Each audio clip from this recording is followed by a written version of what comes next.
What if the lighting of this chalice encouraged us to see the good in everyone we meet and value their experiences as our own? What if the lighting of this chalice encouraged us to stand up for the freedoms of those marginalized and cast aside? What if the lighting of this chalice moved us to work together, whether Democrat or Republican, white or black, gay or straight, pro-choice or pro-life? What if the lighting of this chalice reminds us to light the flame in our homes and carry the flame into our communities and into our world to do the work of justice and carry the torch of peace? Wouldn't the possibilities be endless? What if our imaginations were our realization? Then the lighting of this chalice would have reminded us that there is still a hopefulness that resides within each of us. Good morning, all. My name is Matthew Shinneman. I am the Director of Lifespan Faith Development here at UCY, and it is a pleasure to be with you this morning. You see, sometimes freedom is a long time coming. And it may take generations upon generations for justice to be won. Our Unitarian ancestor, the Reverend Theodore Parker, said, "I don't pretend to understand the moral universe. The arc is a long one. But from what I see, I am sure that it bends towards justice." You may have heard a version of that quote as the Reverend Martin Luther King Jr. liked to quote it often. Barack Obama also quoted it, but added something extra. He said, "But here's the thing. It does not bend on its own. It bends because each of us in our own ways put our hand on that arc and bend it in the direction of justice." And the hands of Unitarian Universalists have been bending that arc for many years. In the city of Philadelphia, not too far from here, in the year 1858, a young woman entered a streetcar and sat down. The conductor came up to her and insisted that she leave, but she stayed quietly in her seat. A passenger intervened, asking if the woman in question might be permitted to sit in the corner. She still did not move. When she reached her destination, the woman got up, tried to pay the fare, and the conductor refused. She threw her money down on the floor and left. What was that all about? Plain and simple, that was racism. The color of her skin did not permit her to sit on that streetcar. Even in the North, in the Union. This was Frances Ellen Watkins Harper. Now, she began her life as a AME, the African Methodist Episcopal, but in doing her work, affected by all of the hatred, she went on and on and on, cross circuits, preaching against slavery. It was her cause. If you remember my story from last week, there are ways that you can stand up against injustice. There are institutional ways where you can help change laws. There are parallel ways where you can create systems outside of the system. And then there are witness, where you can call attention to injustice. And Frances Ellen Watkins Harper chose the route of witness. She went on lecture circuits, reading poetry, shining a light on this injustice. Now you see, our hearts should be way too warm way too large for hatred. I told you about Frances Ellen Watkins Harper, but let me tell you a little bit also about Fanny Barrier Williams. Imagine this. On Sundays, the whole Barrier family would go to church. Fanny's father was a deacon, a leader at the church. Her mother taught Bible school, and when Fanny was old enough, she played the piano while other people sang hymns. She also sang too. Maybe some of you like to do some of those things, and her life sounds a lot like yours. Going to school, going to work, doing chores, playing and seeing friends, all the things we still do today. She lived in upstate New York. She was born in Brockport. When she was a teenager, in the late 60s, early 70s of the 1800s, after slavery had been abolished, she went to the city of Boston, up north, this city that we think as a liberal paragon. She went to study music, and yet some of the other students said, "We don't want her here. She has dark skin, so she doesn't belong. If she stays, we'll all go." So she left and she went down to Washington, D.C. to study painting. Except she had to hide behind a screen so that other people didn't know that she was there. Over and over and over again. Slavery had been abolished, yet they were still facing these injustices. Slavery may have been abolished, but injustice was not abolished. But Fanny had no time to feel angry or sad because she was busy making groups of her own. So we had Frances Ellen Watkins Harper choosing the witness route. We have Fanny Barrier Williams choosing the parallel route. Fanny knew how much it hurt to be left out, so she and her husband joined the All Souls Church in Chicago. They helped start a hospital where everyone was welcome, no matter the color of the skin. They created a group to study music and do art. She joined up with Frances Ellen Watkins Harper, along with Frederick Douglass, Ida B. Wells, and W.E.B. Du Bois, and they formed the NAACP. They continued to fight and fight in their own ways to solve injustice. But here's what I have to say to you. If I can find the page where I have it marked. Here we go. You can spend your entire life advocating for equality, for reforms. The racist rhetoric of their time, we still hear it now. But they believed, both of them, that they can contribute to the betterment of society and to shine a light, that soon there will be liberty and justice for all.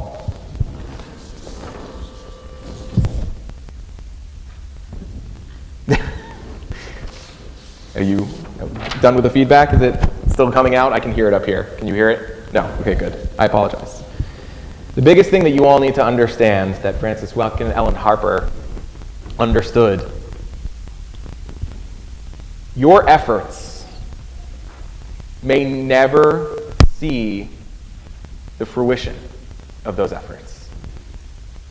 Apparent failure may hold in its rough shell the germs of success that will blossom in time. We are not done. Oppression still exists. Harper's hands, William's hands, your hands. While they may not be on the arc to bend it anymore, you must all take up their place. May the bending continue until the victory is won. Our reading today is from Let America Be America Again by Langston Hughes.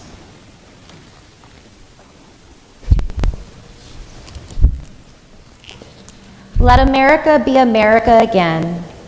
Let it be the dream it used to be. Let it be the pioneer on the plain seeking a home where he himself is free. America never was America to me. Oh, let my land be a land where liberty is crowned with no false patriotic wreath, but opportunity is real and life is free. Equality is the air we breathe. There's never been equality for me, nor freedom in this homeland of the free. Say, who are you that mumbles in the dark? And who are you that draws your veil across the stars? I am the poor, white, fooled and pushed apart. I am the Negro bearing slavery scars. I am the red man driven from the land. I am the immigrant clutching the hope I seek and finding only the same old stupid plan of dog eat dog, of mighty crush the weak.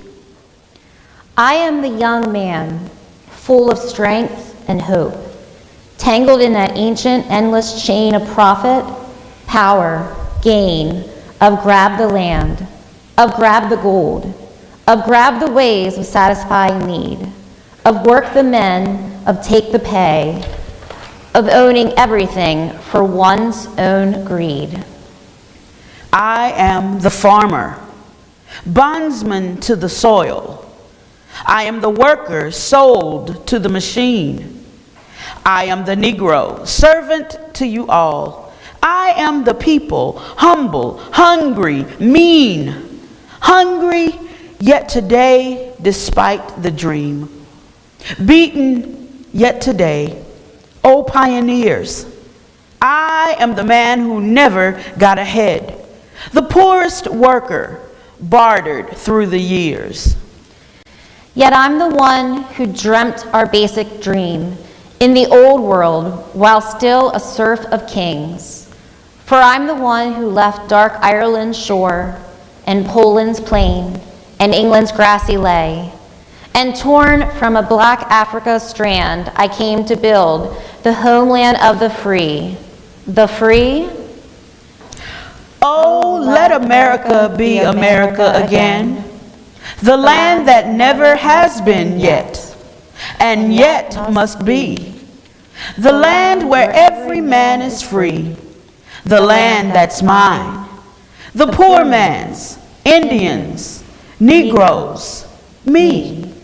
We must take back our land again, America. Oh, yes, I say it plain.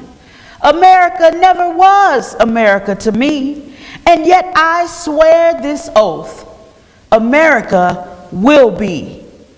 Out of the rack and ruin of our gangster death, the rape and rot of graft, of stealth and lies, we the people must redeem the land, the mines, the plants, the rivers, the mountains and the endless plain,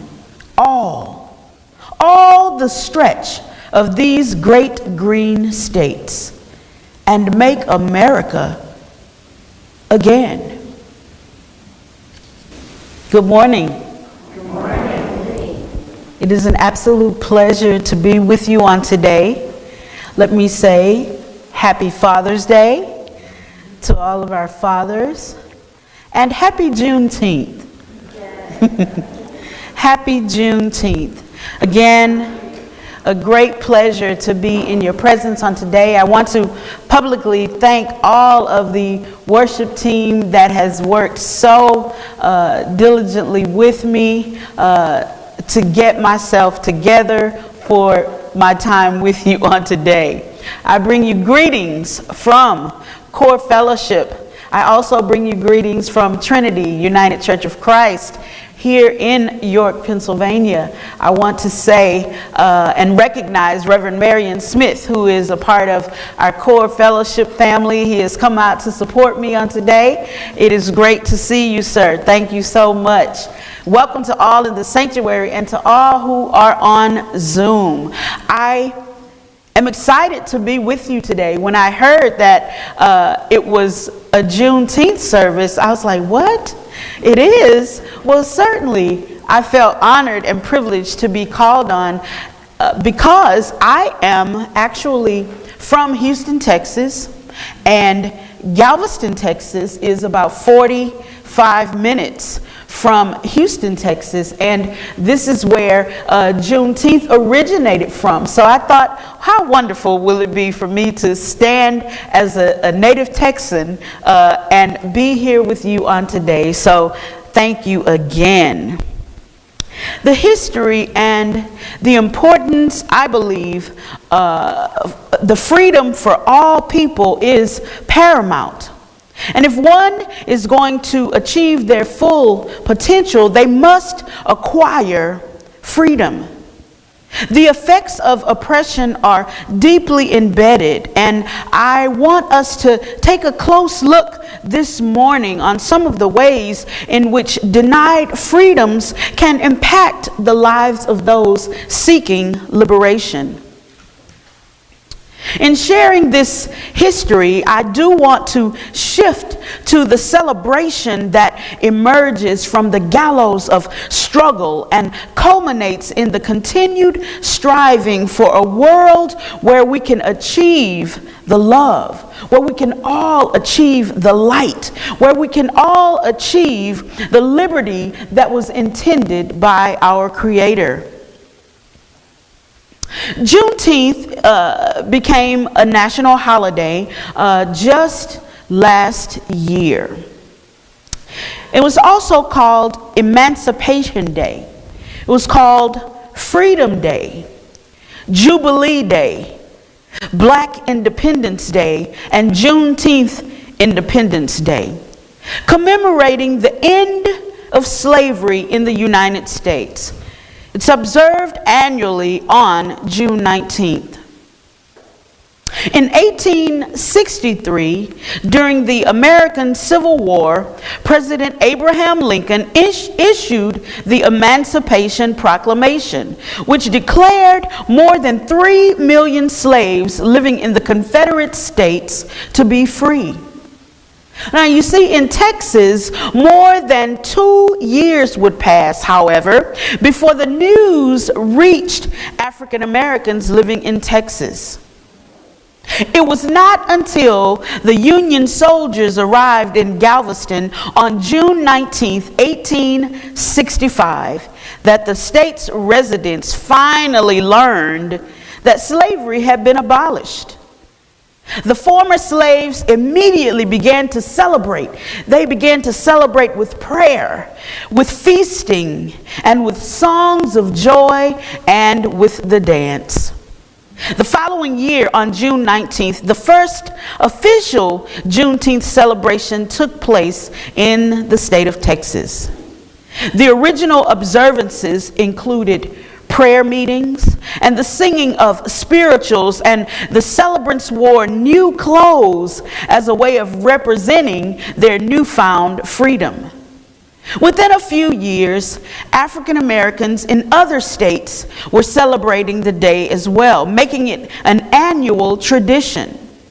Celebrations have continued across the United States in the 21st century and typically include prayer and religious services, speeches, educational events, family gatherings, picnics and festivals with music and food and dancing. Juneteenth, as I said, became a state holiday in Texas in 1980. A number of other states subsequently followed suit. And as we know, in 2021, Juneteenth was made a federal holiday. This day is also celebrated outside of the United States, being used by organizations in a number of countries to recognize the end of slavery and to honor the culture and achievement of African Americans. That, my friends, is the story of Juneteenth and how it became a thing. Here I was thinking that Juneteenth was, just 6 days after my birthday. So as a kid, I thought, well, we just gonna keep the party going. We're still in a celebration mode. But as I got older, I learned what it actually was all about.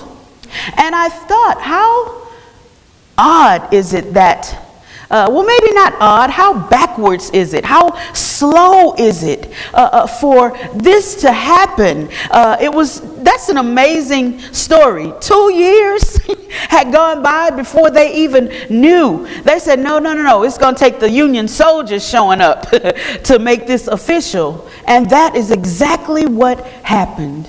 So I say to us today, until all of us are free, none of us are free. It doesn't matter the privileges and the liberties that we all take with us as we go. I have a certain amount of privilege due to education, due to the arts, being a performer. That comes with an amount of privilege. But not everybody is free. Even in the land of the free and the home of the brave, not everyone is free. What is freedom? Well, freedom is defined as the state of being free or at liberty, rather than in confinement or under physical restraint. Personal liberty as opposed to the bondage of slavery. Blacks are moving about the country with relative ease and facility of movement or action. Most of us have the freedom of living and moving about with little fear. They say we have the right to enjoy all of the privileges or special rights of citizenship, of membership in a community or the like. The ability to feel and actually be free allows us to live and to reach our highest and best potential. Ironically enough, this freedom begins in our mind. We need to have a mindset that goes beyond the faults and the failures of our youth. It goes beyond the failures and mistakes of our past. Do we have the freedom to be able to move from the negative thoughts and attitudes in order to succeed?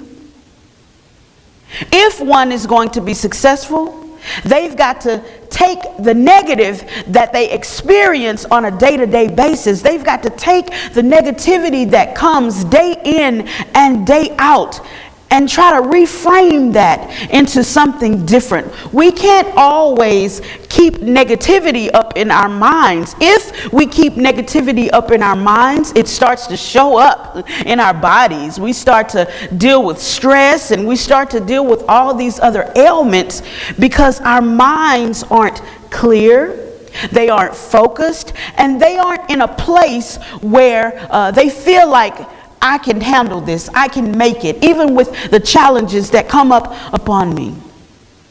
So I would encourage us, all of us, even us in this room, to reframe negativity into positivity. Yes, in the midst of systemic racism, in the midst of systemic injustice, racial hatred, homophobia, transphobia, xenophobia, all the things, all the isms, we've got to be able to, in the midst of all of that, we've got to be able to reframe it in our mind. We've got to still believe that change will come. Still believe that freedom can happen. Still believe that our fighting for justice is not in vain. I often say to my congregation that freedom ain't free.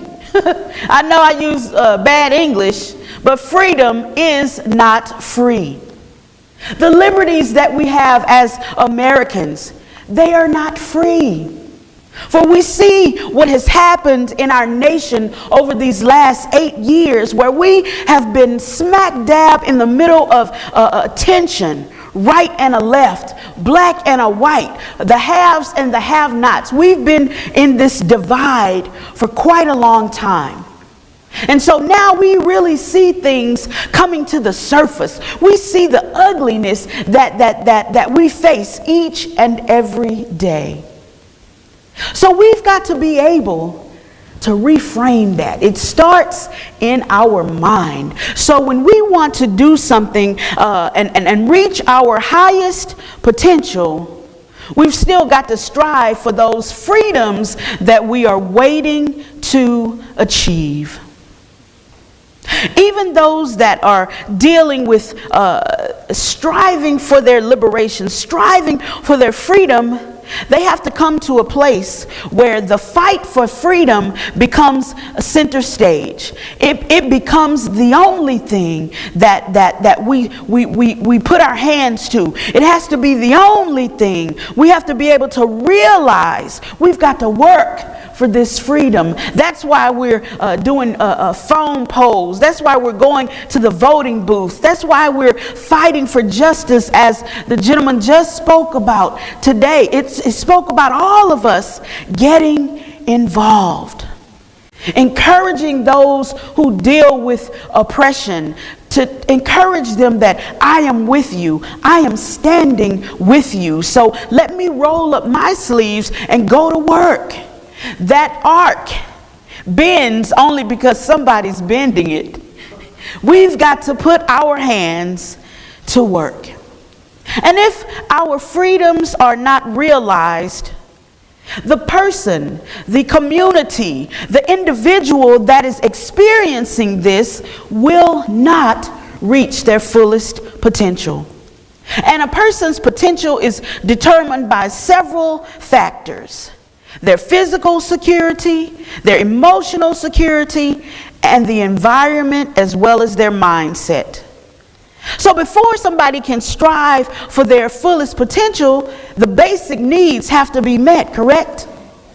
Without adequate food and water and shelter, our days will be spent trying to acquire those things, trying to make sure we have the basic necessities to survive. And if this is not possible, then freedom is going to be a long time coming. Freedom is going to be a long time coming for the community and the groups that are striving for freedom, because it's not just the African American community that's striving for their freedom. You know, it's every marginalized community that you can think of. Those needing health care, those needing food and clothing, those needing a home. They don't have that physical security, so they're dealing with the struggle of trying to get free. The person with the potential to be the most brilliant person ever have a difficulty reaching it if they don't have those physical needs met. Emotional security.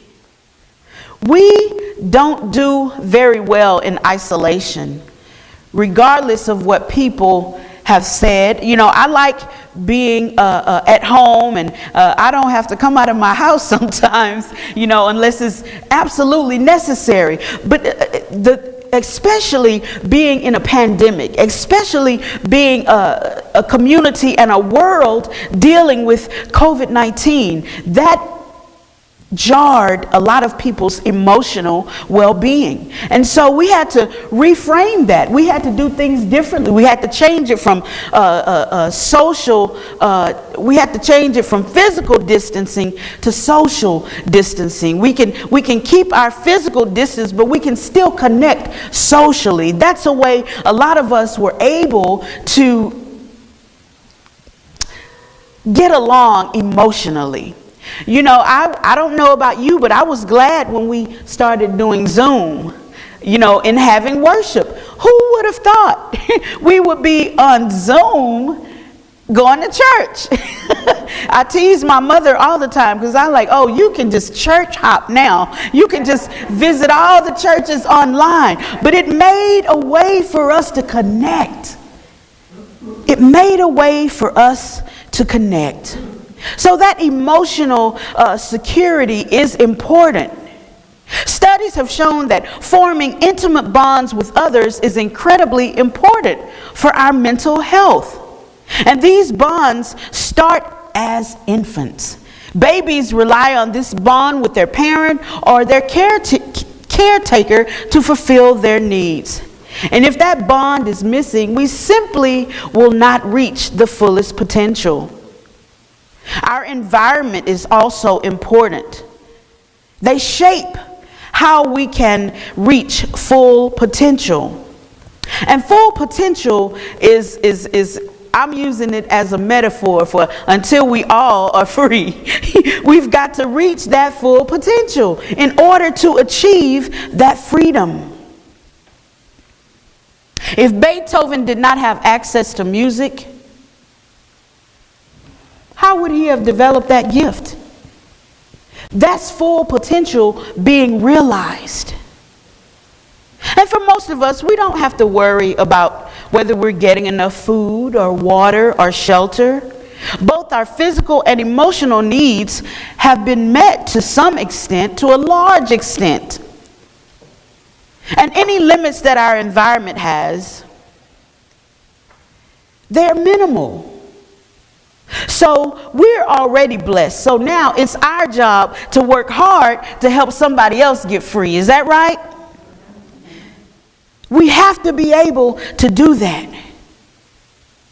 In her book, Caste, The Origins of Our Discontent, Isabel Wilkerson says this about the vitals of our history, because our history is important. We have to know where we've come from in order to know where we're going. We have to look at the things that we've done in the past that did not work, the things that we've done in the past that were not quite right. We can look at those things, look at the history, and begin to move on. So Isabel says this: when we go to the doctor, he or she will not begin to treat us without taking our history. And not just our history, but that of our parents and our grandparents before us. The doctor won't see us unless we have filled out the many pages on that clipboard that's handed when we get there. The doctor will not give a diagnosis until he or she knows the history going back several generations. As we fill out the pages of our medical past and our current complaints, what our bodies have been exposed to and what they have survived, it does us no good to pretend that certain ailments have not beset us, to deny the full truth of what brought us to the moment. Few problems have ever been solved by ignoring them. Looking beneath the history of one's country is like learning that alcoholism or depression runs in one's family, or that suicide has occurred more often than might be usual, or with the advances in medical genetics, discovering that one has inherited the markers of BRCA mutation for breast cancer. You don't ball it up in a corner with guilt or shame at these discoveries. You don't if you're smart, if you're wise. Forbid any mention of them. In fact, you do just the opposite, because that's going to educate yourself. You talk to people who have been through it and specialists who have researched it. You learn the consequences and the obstacles, the oppositions and treatment. You may pray over it, you may meditate over it. Then you take precautions to protect yourself and succeeding generations, and work to ensure that these things, whatever they are, don't come up again. So until we all are free, we've got to be able to look at our ugly history, the ugly history of this country. I have a difficult time talking to Christians, telling them to take a look at the ugliness of Christianity. It all started with massacres. It started with fighting and infighting. We've got to look at our history. How else do we get better unless we look at our past, unless we deal with our past. We are a generation, and we are a people that likes to sweep things under the rug. And just like this rug right here on the floor, if you swept things under that rug, over time, you're going to get a big lump. And you're not going to be able to succeed. You're going to get a big lump. And you're not going to be able to stay upright. You're not going to be able to get better if you don't look at the mess that's on the floor and clean it up. You have to be able to look at your past, look at your mistakes, and try to move past them. We have got to address the ugliness in the room, or the elephant in the room. We have to speak on those things. We have to speak out against racism. We have to speak out. And I'm elated to be in a space that talks about justice each and every week. Because if justice every week is important, because it keeps it on our mind. It keeps us at a place of saying everything is not as it appears. Everything is not as good as we claim it to be. This is how we can begin to move forward. We know the ugliness of slavery. We know the ugliness of all the systemic injustice that goes on in this country. We know that the system has been set up that for those that look like me or Reverend Marion is set up for our demise and for our failure. We have to what? We have to get our mind right. We have to say, I know that I'm going to deal with oppression in some way. I know that somebody is not going to like me because of the color of my skin. Somebody's not going to like me because I'm same gender loving. Somebody's not going to like me because I have a few extra pounds. Somebody's not going to like me. But I have to switch it in here and say, that doesn't matter. I'm going to still succeed. I'm going to still have a plan. I'm going to still fight the good fight. In Christianity, they got fighting the good fight of faith. I'm going to still fight that fight. Because I have changed. The person, the subject has to change, even in the midst of the things that are up against. So until all of us are free, none of us are free. None of us are free. No matter what it looks like, no matter that you can go on about your business without being harassed or bothered, it's not as good as it looks. And so what do we have to do? We have to work at it, right? We have to work at making it better. It's not just going to happen by happenstance. And there are quite a few success stories of people that have been down, but they have fought their way back. And I believe that America can do the same thing. Langston Hughes had it right when he said, America ain't never been America to me. Because those have been the challenges. But I like at the end where he says, but America will be. It will be. That leaves a hopefulness on the inside of us. Until all of us are free, none of us are free. And I thought as I close here, I found a feel-good story. I found a celebration story that I want to share with you. In spite of all the negativity that can come in our world, we're able to overcome it. And I want to share about this young lady, a Florida teenager, was accepted to all 8 Ivy League institutions. An African-American 17-year-old. Her name is Ashley Adarica. She's always dreamed of attending an Ivy League school. So late in the fall, last fall, she applied to not just one of them, but all 8. And on Ivy Day, as they call it, a fateful spring day when prestigious schools all announce their first year admission decisions, Ashley opened 8 tabs on her computer, one for each applicant's portal. One acceptance letter popped up, then another, and another, until she had all of them. She was accepted to Brown, to Columbia, to Cornell, to Dartmouth, to Harvard, to Penn, to Princeton, and to Yale. It was a surreal moment for this 17-year-old. Her mother immigrated to the U.S. from Nigeria about 30 years ago. Ashley was surrounded by family members, including her 4 siblings, and they all began to just squeal and scream in delight at each new acceptance letter. She says, "I just decided to shoot my shot at all of them and see if it would land. I had no idea I would get accepted into all of them." She remembers crying a lot that day and just being so surprised. So here's to Ashley on this Juneteenth celebration. Here's to Ashley for overcoming the odds. Here's to Ashley for thinking in her mind, I'm gonna turn this around. I'm going to apply to all 8. That took some nerve. And she got accepted to all of them. So you see what happens when we put forth the effort.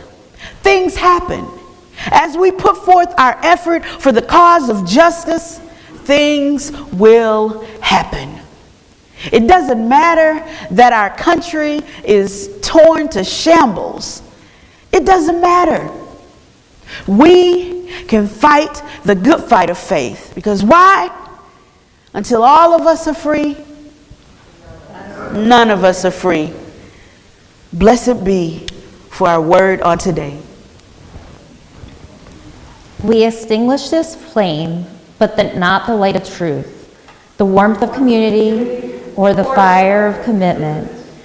These we carry in our hearts until we are together again.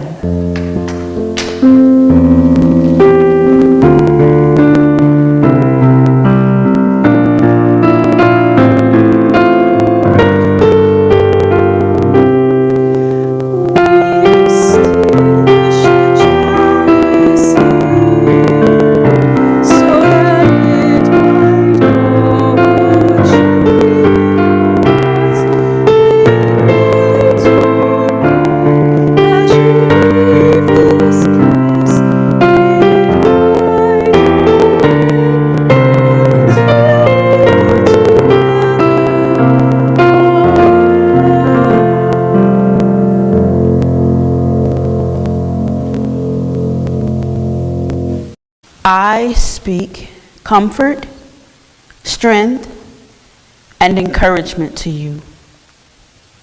May happiness, hope, and harmony resonate within you.